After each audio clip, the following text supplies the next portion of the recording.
आज म आएको छु मलेसियामा रहेको केएलसिसी हेर्नुको लागि कोलालम्पुरमा। यसको केएलसिसी हेर्न आएको ट्विन टावर। यो दुईटा चाहिँ यही हो ट्विन टावर भनेको।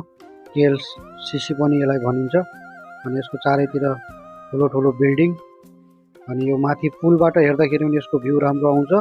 मैले खिचिराखेको ठाउँबाट नि यसको भ्यू फुल आउँछ। तर नजिकबाट खिच्दाखेरि भने यो केही पनि देखाउँदैन। टाढाबाट हेर्दाखेरि चाहिँ यसरी चाहिँ पुरै भ्यू आउँछ यसको चाहिँ। नजिकबाट चाहिँ अब त्यति आउँदैन, आधी मात्रै आउँछ। त्यो टुप्पोमा चाहिँ हेर्न सकिँदैन, फोटो खिच्दाखेरि फुल आउँदैन।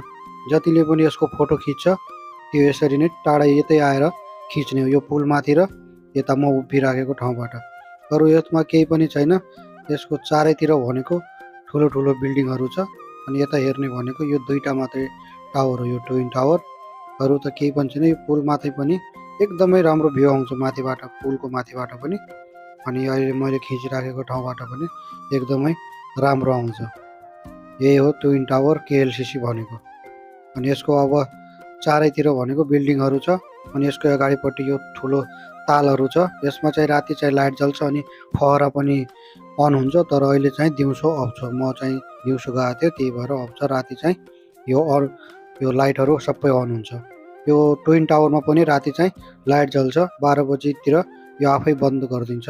12 बजी भन्न अगाडि चाहिँ यसमा लाइट पनि जल्छ। यो सबै लेभलमा एउटा एउटा गरेर कलरफुल हुन्छ। म चाहिँ क्रिसमसको टाइममा गएको थिएँ दिउँसो। अनि त्यतिखेर चाहिँ मान्छेहरू एकदमै भिड थियो।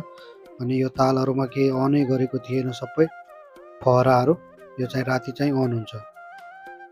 अनि यसको यो पहिलो जति चाहिँ यो सपिङ मल हो।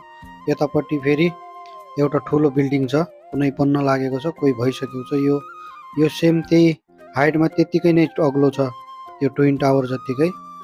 अनि यतापट्टि यो भइहाल्यो। अनि यता नजिकबाट खिच्दाखेरि चाहिँ यो आधी पनि देखाउँदैन। यो पहेँलो मार्केट मात्रै देखाउने, यो सपिङ मल। अरू कुनै पनि देखाउँदैन यता चाहिँ। अनि यता आएर हेर्ने भनेको यति नै हो। यसको केएलसिसी लास्ट यति नै हो। योभन्दा बढी केही हेर्न लायकको यता छैन। अहिलेलाई यति।